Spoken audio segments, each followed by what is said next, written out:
Graça e paz, irmãos. Muito bom estar com vocês nesta última noite do evento. Eu agradeço os organizadores do Reforma Hoje por promoverem uma oportunidade de nós aprendermos de coisas que são pouco faladas em nossos dias.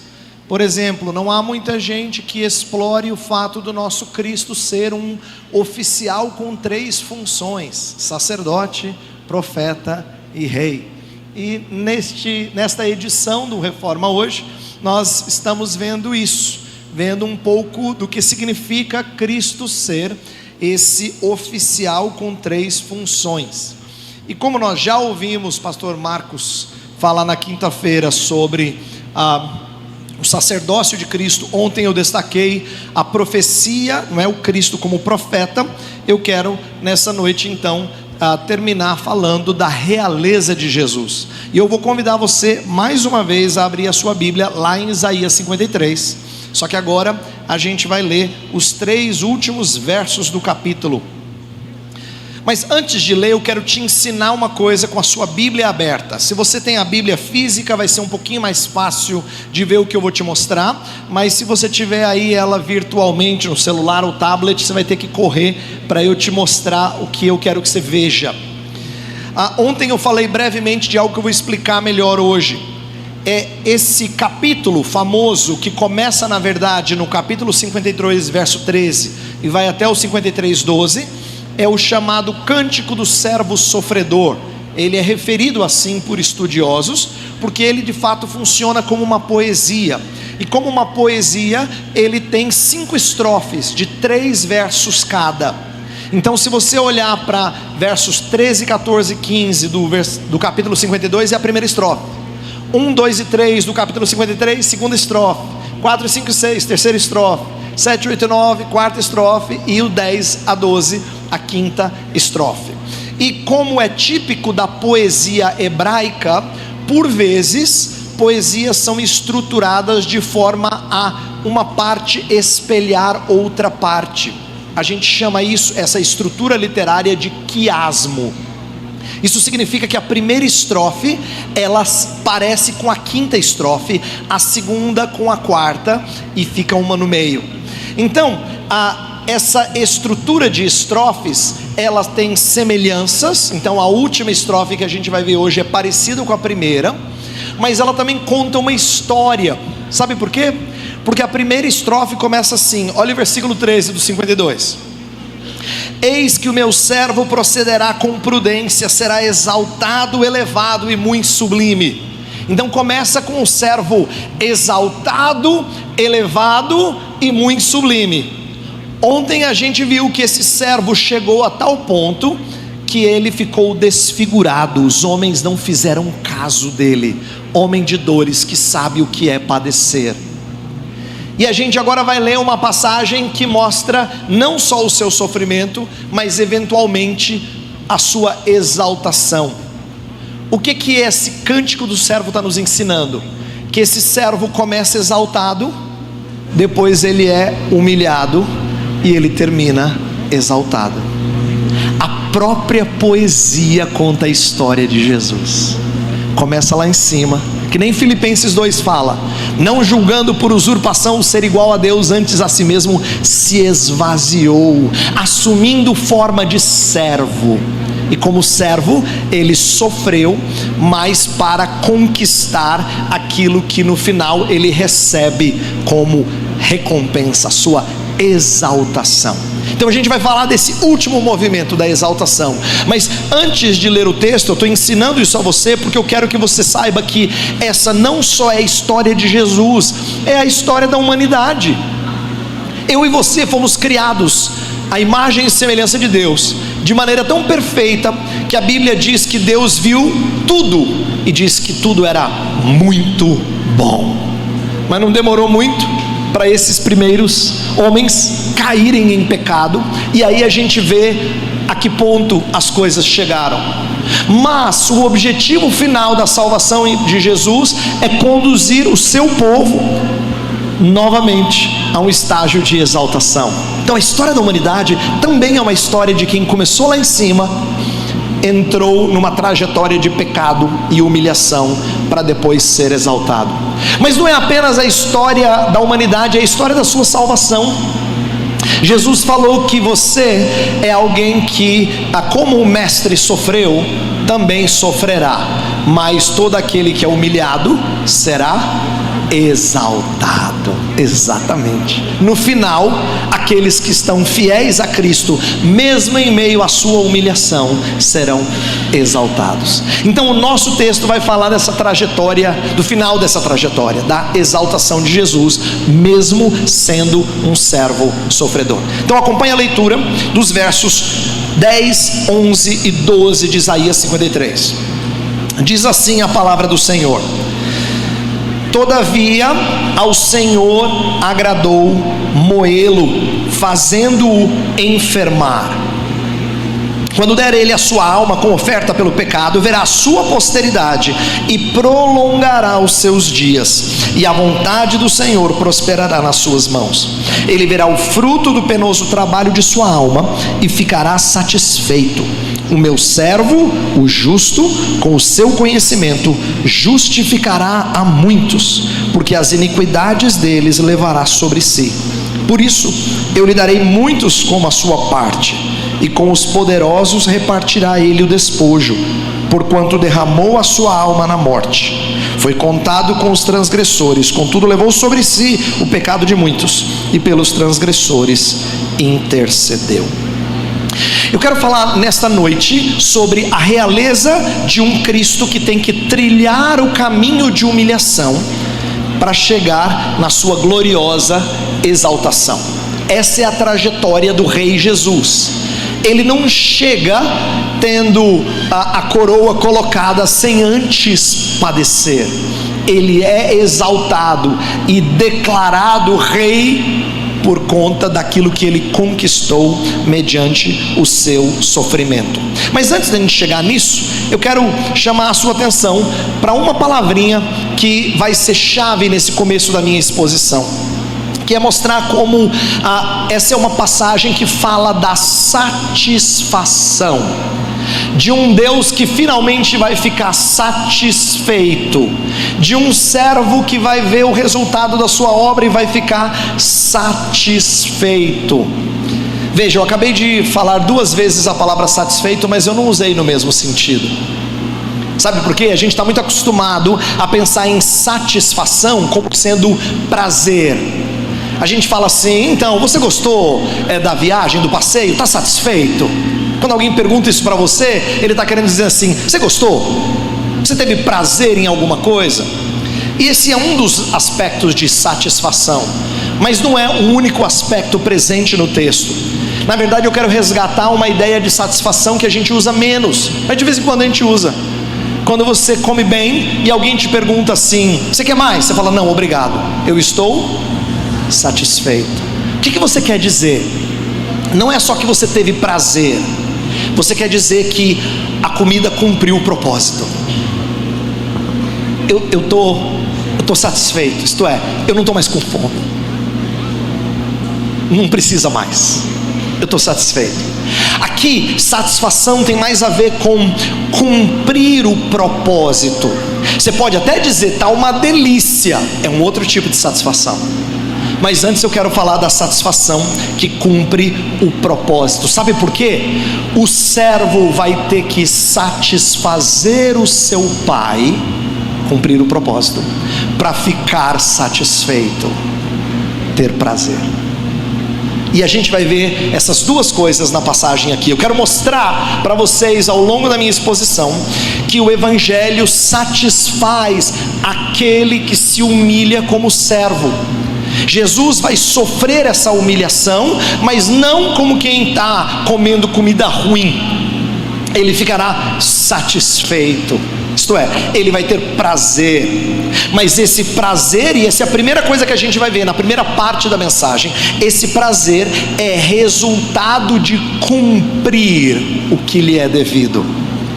Em outras palavras, porque o servo satisfaz a Deus, ele fica satisfeito. Essa é a primeira coisa que eu quero mostrar no nosso texto. Depois, em segundo lugar, eu quero mostrar como ele conquista certas coisas que se tornam nossas, porque a conquista dele é nosso lucro. Isto é, os benefícios do servo Jesus se tornam os nossos benefícios também. Então a gente vai ter duas partes dessa mensagem. Primeiro eu quero mostrar como é que o servo satisfez a Deus e ficou satisfeito. Olha como é que o nosso texto começa no verso 10. Começa com uma adversativa: todavia ao Senhor agradou o moê-lo. Por que começa com todavia?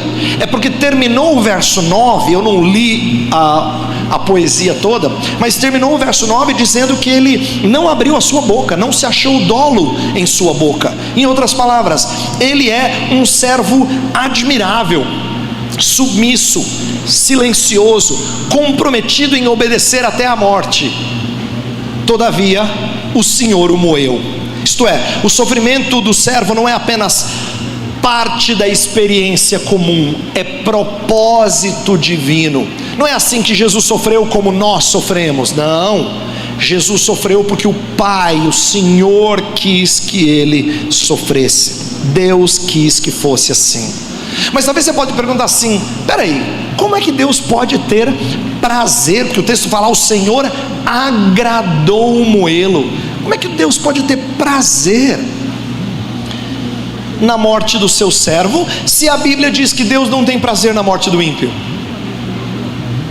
Isto é, se Deus não se encanta nem com trazer justiça sobre quem é ímpio, se Deus não tem prazer nem na morte do ímpio, ele não tem prazer na morte de ninguém, diz Ezequiel capítulo 18, como é que ao Senhor agradou moê-lo? Então é aqui que a gente tem que entender que o sentido não é que Deus tem prazer em infligir dor no seu filho, mas esmagá-lo está em cumprimento do seu propósito. A ênfase aqui é que o Senhor Deus, ele quer fazer isso e ele se deleita em cumprir o seu propósito. Esse agradou é um verbo que em vários lugares da Escritura ele é traduzido por ter prazer, mas a ideia aqui, eu creio, é de que ele quis cumprir um propósito. Não é que Deus se deleita em ver o horror pelo qual passou o seu filho, mas de que ele tem alegria em ver o cumprimento da missão por parte do seu filho. Isso agrada ao Senhor Deus, ainda que seja dolorido. O final do verso 10 diz que a vontade do Senhor prosperará nas suas mãos. A ideia aqui, mais uma vez, é o propósito do Senhor avançou nas mãos do servo. Por quê? Porque ele cumpriu a missão, ele foi o substituto. Ele, no verso 12 diz que ele levou sobre si o pecado de muitos. Aqui é a ideia de levar sobre si, é a ideia do bode expiatório. Lembra que no dia da expiação em Levítico 16, colocava-se a mão em cima de um bode que morria e de outro que era lançado no deserto para ser abandonado. Cristo Jesus é essa figura. Ele é a oferta pelo pecado. Ele é a oferta que cumpre, que satisfaz aquilo que Deus exige por causa dos nossos pecados. Aqui é importante você entender como o nosso Deus, e essa é uma parte, eu acho que pouco enfatizada no nosso meio. Nós gostamos tanto de falar de um Deus amoroso, que a gente perde de vista que a santidade do Senhor requer que o pecado seja punido. Nosso Deus não é um Deus que olha lá de cima e que vê você e diz: tudo bem, vamos passar uma borracha nas suas transgressões, como se nunca tivesse acontecido. O Senhor Deus é tão puro de olhos que Ele não pode tolerar o mal. E a Escritura fala da santidade do Senhor. Lembra a visão de Isaías: santo, santo, santo é o Senhor dos exércitos, toda a terra está cheia da sua glória. A santidade do Senhor fez Isaías se sentir um homem impuro. Ele diz: ai de mim, porque sou um homem de impuros lábios, e eu estou na presença do santo Senhor. Então, queridos, aqui a ideia de que Deus precisa ser satisfeito, a justiça de Deus precisa ser satisfeita. Mas quem é que satisfaz? Não é que o filho satisfaz um pai mau. O próprio Deus enviou o seu filho como prova do seu amor, mas também como glória da sua justiça. Então Deus satisfez a si mesmo quando enviou o seu filho.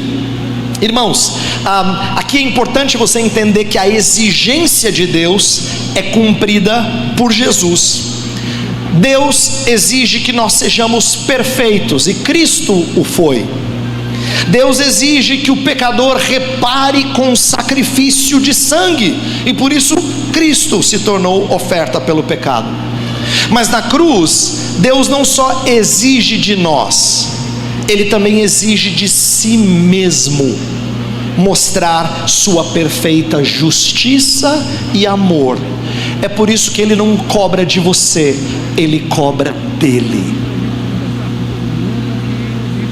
Ele dá daquele que proveio dele, que provém dele. E é nisso que Romanos capítulo 3 fala, para mostrar tanto o seu amor quanto a sua justiça, e se tornar justo e justificador daqueles que creem em Cristo Jesus. Então a cruz, ela é suficiente para Deus. Por quê? Porque Deus foi satisfeito, e a cruz foi abundante para conosco, ela nos satisfez. Por isso que o apóstolo Paulo fala assim: eu prego a Cristo e a Cristo crucificado. Uma coisa eu estou falando, esse é o resumo da minha pregação: Cristo e Ele crucificado. O servo não só satisfez a Deus na passagem, mas ele mesmo ficou satisfeito. Observe como o nosso texto vai colocar algumas coisas sobre o que Deus dá a esse servo e como ele fica feliz. O próprio Deus concede ao seu servo muitos como a sua parte, o que é revelador de que o servo, ele fica alegre com aquilo que ele alcança. Versículo 2 fala assim: eu lhe darei muitos como a sua parte. Quer dizer, ele conquistou algo. Então por isso que o versículo 11 fala: ele viu o fruto do penoso trabalho de sua alma e ficou satisfeito. Aqui é aquela satisfação não só de cumpriu a missão, mas de realmente ter prazer naquilo que ele conquistou. Ele viu o resultado do seu labor e ele se alegrou.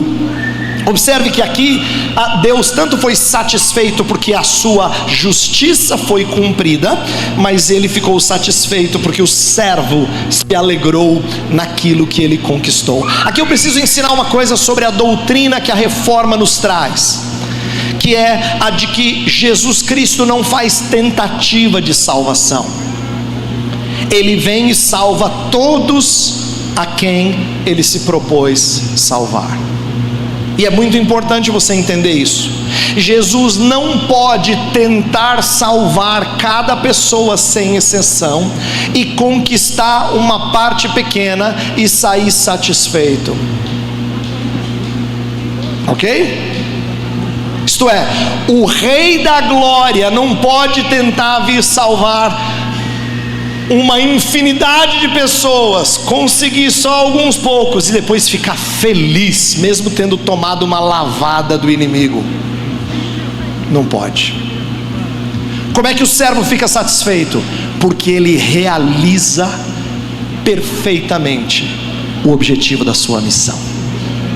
Ele veio conquistar o seu povo, e ele o fez, e ele conseguiu. Lembra, ele será chamado Jesus porque salvará o seu povo dos pecados deles.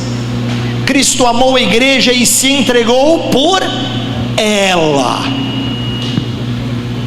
Eu vim buscar e salvar o perdido. Ele não veio fazer tentativa, ele veio realizar. E aquilo que Cristo veio realizar, ele conseguiu realizar.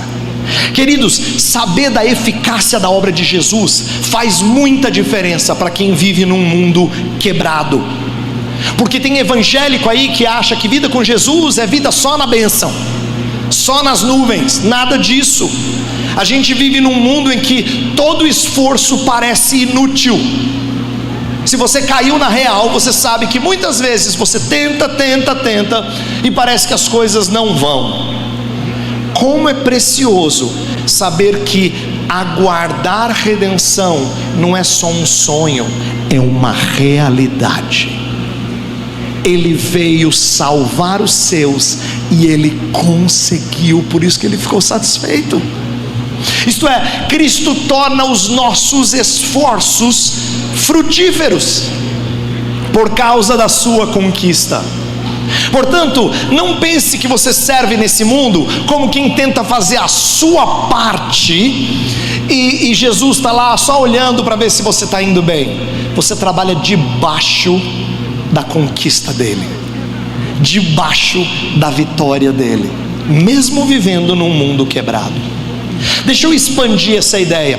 No versículo 10, existem duas frases que podem não ser entendidas corretamente com respeito ao servo Jesus, mas diz assim: ele verá a sua posteridade e prolongará os seus dias. Não é que Jesus teve filho, não é isso que está tratando. Ele está se referindo aqui a imagens que apontam para a ressurreição. Isaías está usando metáforas para dizer assim: o servo foi aprovado por Deus.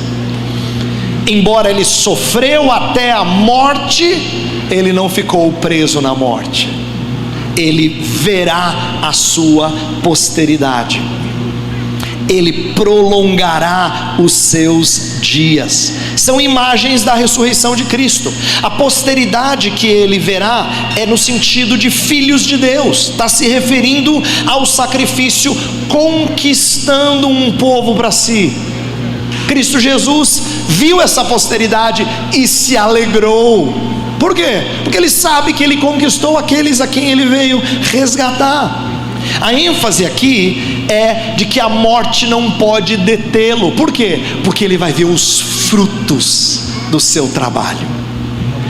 E eu estou destacando aqui a ressurreição para você entender que a ressurreição é o fundamento da nossa esperança. Lembra, Paulo disse assim, que se Cristo não ressuscitou, é vã a nossa fé. E a nossa fé é a coisa mais inútil. Nós somos os mais infelizes de todos os homens.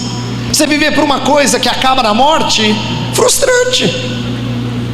Se Cristo não ressuscitou, nós não temos esperança. Por quê? Porque a gente vive num mundo que morre. Pode perceber, tudo ao nosso redor morre. Bons projetos que você tinha lá na empresa ou no lugar de trabalho ficam empacados. Ideias de melhorias naufragam. Investir tempo em pessoas muitas vezes não parece resultar em melhoria. Você fala, estou perdendo meu tempo. Negócios vêm à falência, políticos frustram, e nós acabamos tentando sobreviver às ondas que nos assolam. Nossos amados morrem, nós morremos. E quando alguém tolamente diz que a esperança é a última que morre, na verdade ele está dizendo que ele vive na ilusão. Porque sem ressurreição, nós somos os mais infelizes de todos os homens. A não ser que alguém reverta a ordem natural de tudo concorrer para a morte, não há esperança. Então, quando você vê pessoas que estão chorando o fato de perderem os seus entes queridos, e elas lamentam porque elas não conhecem a Cristo, entenda, elas não têm esperança. O choro delas é justificado. Não tem esperança, a não ser que elas corram para aquele que ressurgiu. Cristo forma um novo povo e fornece uma nova perspectiva de serviço. Presta atenção no que eu vou te dizer. Nós trabalhamos para um reino que não perece, que não é afetado pelas oscilações políticas e econômicas, que não cai de moda, que não perde a sua relevância cultural. A ressurreição, ela proporciona uma nova perspectiva de serviço.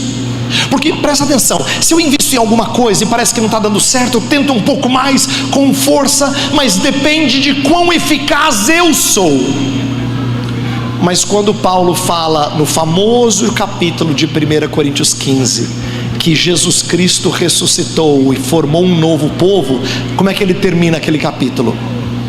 Irmãos, sede firmes, inabaláveis, sempre abundantes na obra do Senhor, sabendo que no Senhor o vosso trabalho não é vão.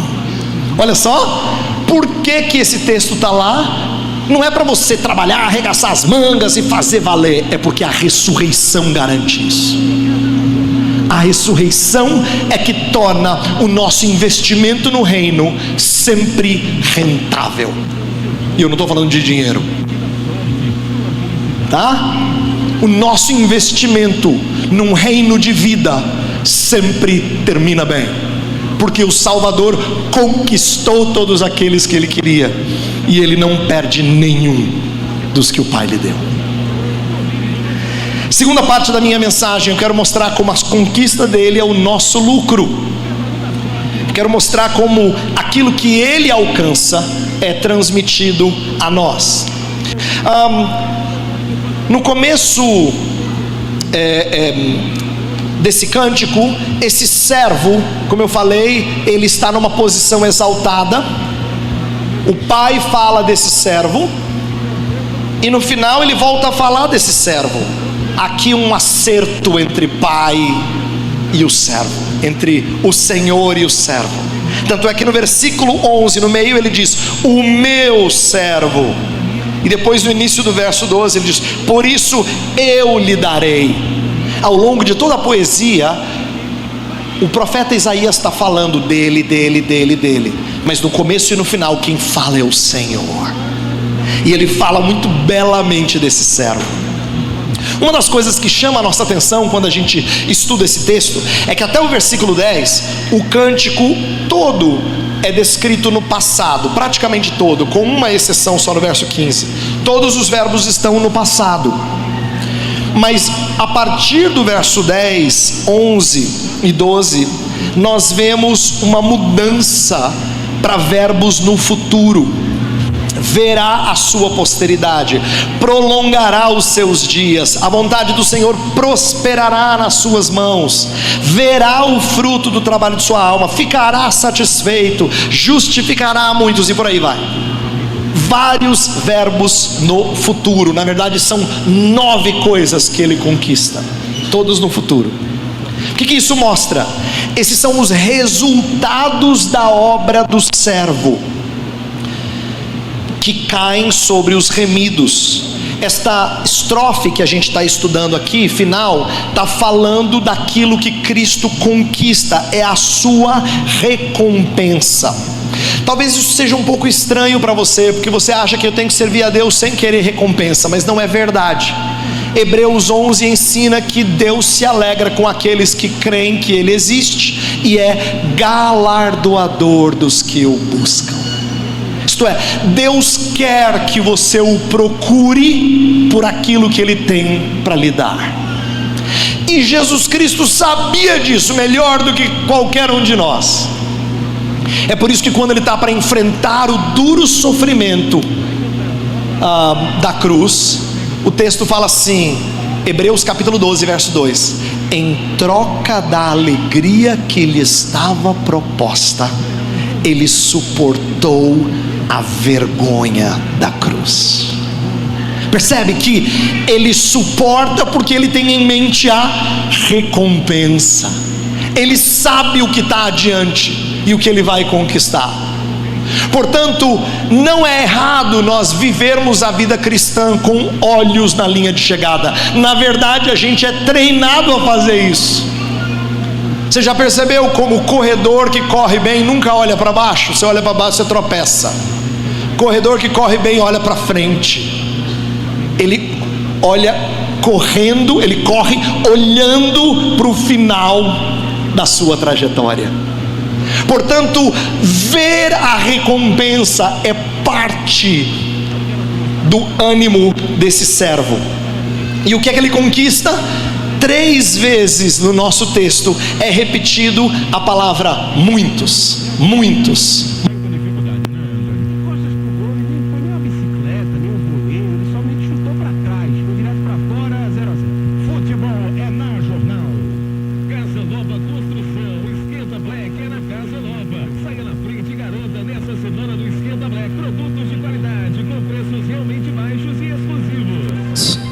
Ele conquista uma quantidade grande de pessoas. Então no versículo 11 diz que o meu servo justificará a muitos. No versículo 12 diz: darei muitos como a sua parte. E depois diz que ele levou sobre si o pecado de muitos. 3 vezes a palavra muitos, para mostrar que a sua obra é triunfante, ela é eficaz. E o que ele faz por esses muitos? Então o nosso texto tem alguns exemplos do que ele faz. Primeiro fala da sua justiça, não uma justiça que amassa, mas uma justiça que o limpa. O versículo 11 fala: o meu servo, o justo, com o seu conhecimento, justificará a muitos. Aqui é uma coisa muito interessante que eu quero destacar para você. Martinho Lutero, antes da sua conversão, lutava com Deus, porque ele lia sobre a justiça de Deus, e ele entendia que a justiça de Deus exigia uma vida correta para que eu fosse recebido por Deus. Então, na sua angústia, vira e mexe, ele falava de como ele se afligia, porque ele, mesmo sendo monge, não conseguia atingir o padrão exigido pela palavra de Deus. Então ele se confessava com o seu mentor, e ele diz posteriormente, no final da sua vida, ele diz assim, que naquela época eu nutria uma fúria velada contra Deus. Isto é, ele estava irado, porque ele pensava assim: se eu que sou monge me dedico às coisas de Deus, não consigo chegar no padrão de Deus, como é que Deus pode exigir um padrão tão impossível dos homens? Até que ele, iluminado pelo Espírito, entendeu que quando Romanos fala da justiça de Deus, não é a justiça que nos amassa e nos condena, é a justiça que nos salva. É como se ele tivesse tirado o peso das costas, que nem na história do peregrino. Ele sentiu leve. Aí ele disse assim: essa mensagem eu preciso anunciar. O nosso texto tem uma coisa muito bonita aqui, que nem sempre é atentada. Por que fala do conhecimento que justifica a muitos? Eu creio que o autor está falando de conhecimento num sentido que vai além do que só o cognitivo. Para o hebreu, conhecer era ter relação próxima de amor com alguém. Eu acho que o texto está dizendo que o servo, com o seu amor, ele justificou a muitos. Isto é, ele foi o preço para que você e eu não tivéssemos dívida. Então ele foi quem legalmente nos declarou isentos de pagamento.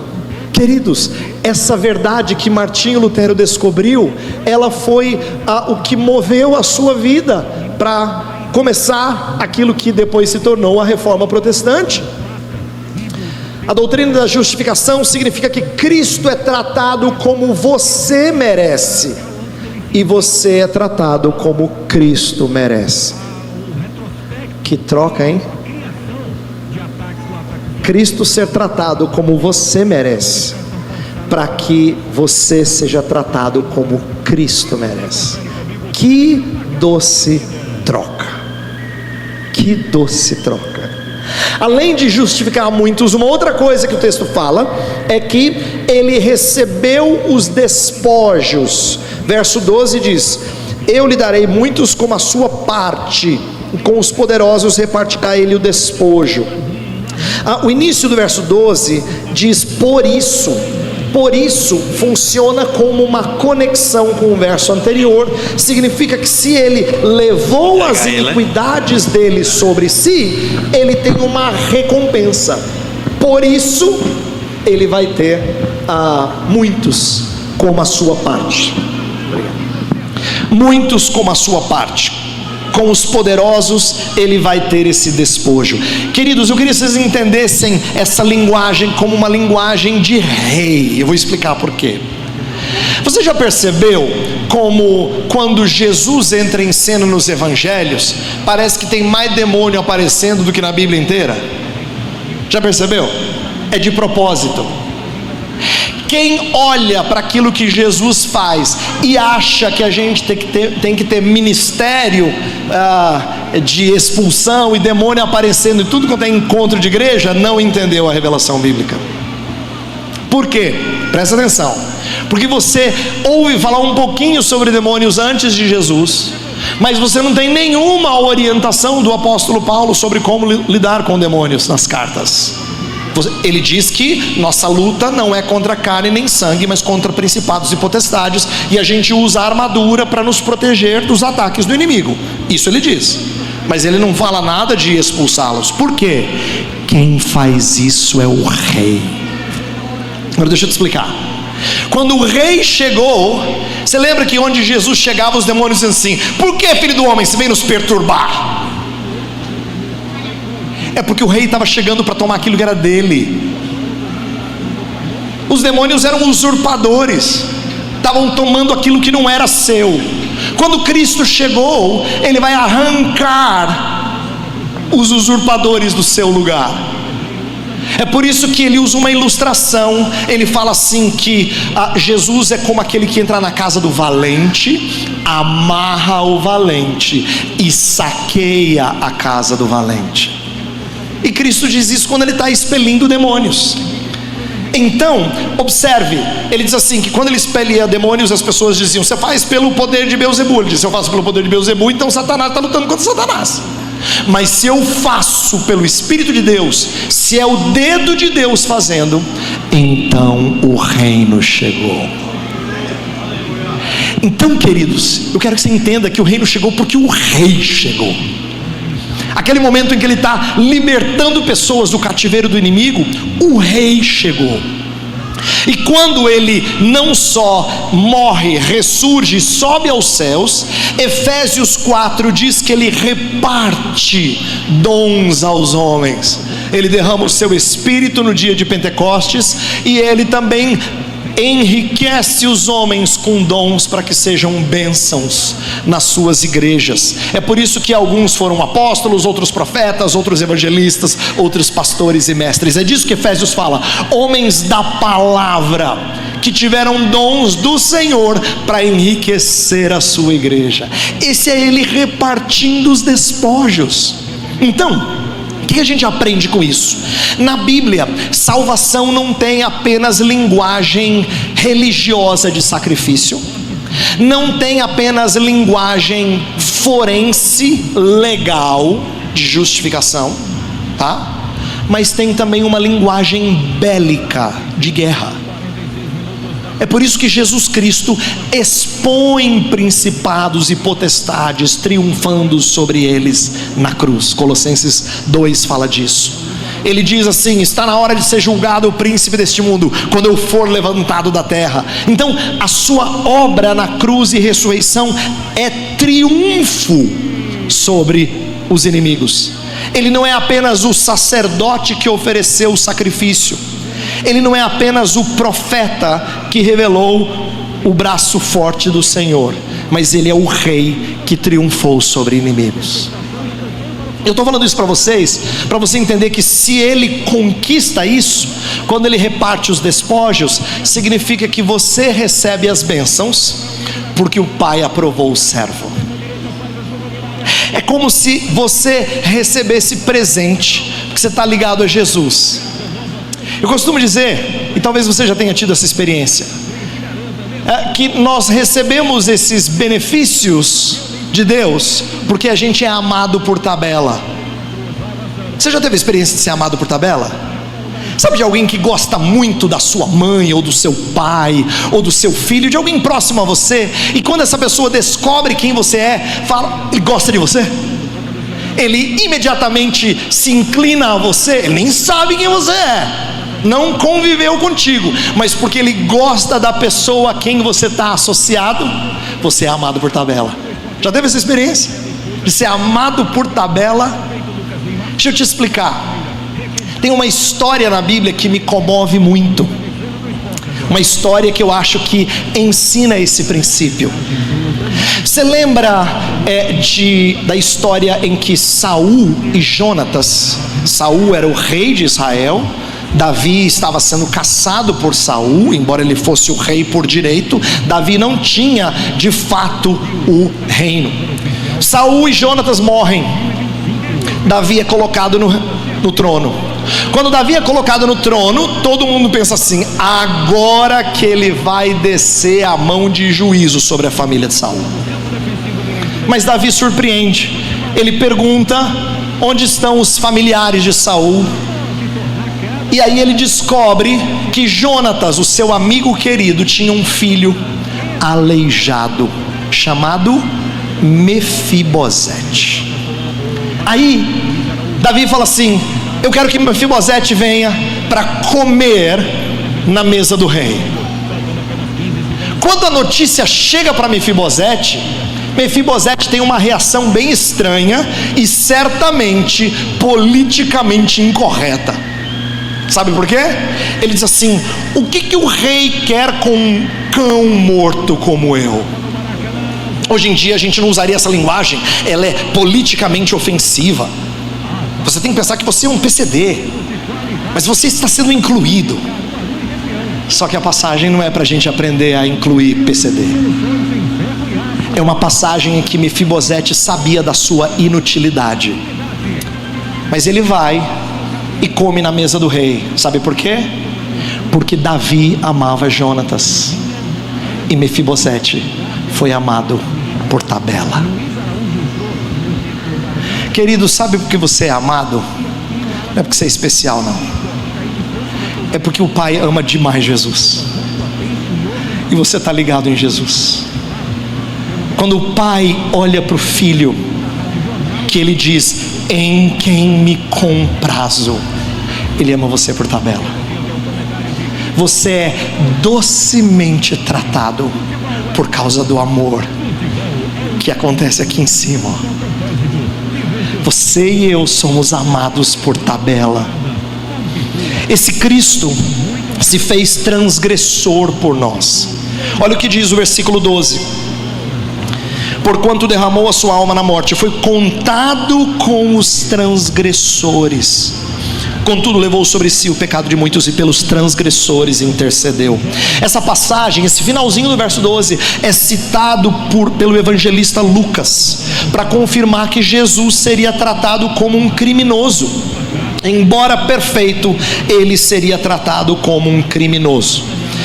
Isso significa que Jesus Cristo não só sofreu, presta atenção, ele não só sofreu, ele experimentou um desdém de um custo extra. Ele não só pagou o nosso pecado, ele foi tratado como bandido, como rebelde, como transgressor, ainda que tenha sido o único homem sem pecado da história. Meus irmãos, ser tratado com desdém, ser acusado de alguma coisa que você não fez, é uma das coisas que mais frustra a gente, não é? Você já teve gente te acusando de uma coisa que você sabe que você não fez? Isso não fere o seu orgulho? Você não se sente tremendamente injustiçado? Pois isso Jesus suportou voluntariamente. Ele foi tratado injustamente, zombado em meio a tudo isso, e ainda assim não defendeu a sua causa. Então, da próxima vez que você estiver sofrendo, falando com seu Deus, não pense que o seu Deus não entende o seu sofrimento. Ele não só entende, ele foi mais longe do que você jamais foi. Ele foi mais longe do que você jamais foi. O autor aos Hebreus diz que ele se tornou semelhante a nós nas aflições, para se compadecer de nós. Porém, como se não fosse belo o suficiente ele descer até nós, a gente pode concluir que ele sofreu dor e desprezo ímpares. O puríssimo foi tratado como malfeitor, o justo foi tratado como rebelde. Ele desceu mais baixo do que jamais outro homem desceu. Ontem eu falei que cada um de nós que sofre neste mundo, ainda que sofra injustiças, sofre menos do que deveria sofrer. Cristo é aquele que não tinha de sofrer nada e sofreu mais do que qualquer outro homem pode sofrer nesta vida. Nós não podemos compreender o sofrimento dele, não plenamente. Mas o evangelista Lucas continua a história dele e mostra uma conexão com o finalzinho do texto, que fala que ele, pelos transgressores, intercedeu. Eu quero terminar com essa ideia, porque interceder pelos transgressores significa que ele complementa a conquista com a súplica por eles. Quando Lucas vai contando a história de Jesus, mostra que Jesus não só foi contado entre os malfeitores, mas intercedeu por malfeitores. A primeira oração dele foi: Pai, perdoa-lhes, porque não sabem o que fazem. A segunda prece dele, ou promessa dele, foi quando um malfeitor crucificado do lado dele falou assim: tem piedade de mim quando você entrar no teu reino? E o que Jesus disse? Ele mostrou: em verdade te digo que hoje estarás comigo no paraíso. Em outras palavras, ele intercedeu e garantiu àquele criminoso um lugar no reino. Aqui a ideia de que o servo intercede pelos transgressores é uma ação contínua. Jesus Cristo, queridos, não intercedeu por nós apenas naquela oração de João 17. Ele continua intercedendo por nós. Ele continua orando por cada um de nós. Sabe, eu preciso dizer essas verdades a você, porque nós frequentemente falamos com pessoas e dizemos assim: ore por mim, eu estou passando por um momento difícil. E é muito bom quando os nossos irmãos oram por nós. Mas pessoas que oram por nós às vezes são atendidas por Deus e às vezes não. Já pensou se você tivesse alguém que ora por você que sempre é atendido? Você tem alguém que ora por você e sempre é atendido pelo Pai. Cristo é aquele que sempre é ouvido. Se você é perdoado, é por causa da intercessão dele. Se você completa a carreira e persevera até o fim, é por causa da intercessão dele. A sua intercessão é a minha âncora, é a minha segurança. Por que eu e você sabemos que todas as coisas cooperam para o nosso bem? Por que eu e você sabemos que aquele que começou a boa obra em nós há de completá-la? Nós sabemos porque ele intercede por nós, e a sua intercessão sempre é ouvida pelo Pai que lhe ama. Eu vou terminar com a história do criminoso, falando um aspecto que eu ainda não destaquei. Você lembra aquele criminoso na cruz, penitente, que faz uma súplica humilde, mas muito reveladora a Jesus? Ele enxerga uma coisa difícil de enxergar. Ele diz para Jesus, padecendo naquela cruz: Jesus, lembra-te de mim quando vieres no teu reino. O que Deus fez com aquele criminoso? Ele enxergou realeza no ápice do sofrimento de Jesus. Olha que coisa espetacular. Ele enxergou beleza e realeza no ápice do sofrimento. E a resposta de Jesus é própria de rei conquistador: em verdade te digo que estarás comigo no paraíso. Cristo conquista uma terra paradisíaca, meus irmãos, como um guerreiro triunfante, e ele estende ao seu povo como quem reparte os despojos. Você já percebeu como a gente passa a vida inteira procurando paraíso? A gente sempre trabalha para alcançar paraíso. Desde que o homem perdeu o jardim, ele sonha em ter acesso ao paraíso. É por isso que crianças e adolescentes estudam o ano inteiro pensando nas férias, que ele quer paraíso. O trabalhador se desgasta o ano inteiro para poder pagar as férias dos sonhos, porque ele quer paraíso. Quando chegamos no final da carreira, a gente conta os dias para se aposentar, para ter um pouquinho de paraíso. Mas esses exemplos, eles mostram como a gente não consegue paraíso nesta vida. É uma busca incessante, mas que não tem fim. Cristo, porém, promete para nós: vou preparar-vos lugar. A conquista de Cristo e a sua intercessão são a certeza de que eu vou chegar no paraíso. É a sua certeza de que você vai chegar no paraíso. O paraíso nos espera, irmãos. Anseie por isso e ore ao Senhor Jesus hoje. Maranata, vem Senhor Jesus. Vamos orar. Ó Senhor, estamos diante da Tua palavra, sendo lembrados da conquista do Rei e aguardando o dia em que nós adentraremos esse reino. Convoca o Teu povo a esperar ansiosamente pelo retorno do Rei, Senhor. Faz-nos servos submissos como Ele foi.